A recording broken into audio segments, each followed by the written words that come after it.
How to check One UI version on Samsung Galaxy S26 Ultra.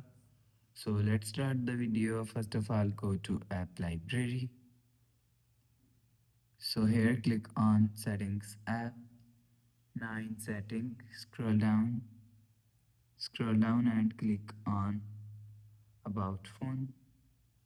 After you click on About Phone, you will see third option is Software Information. So click on Software Information.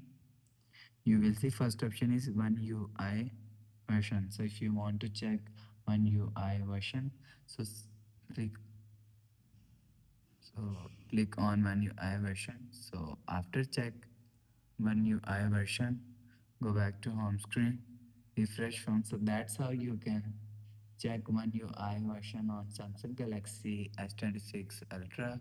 So if you like the video, please subscribe. Thanks for watching.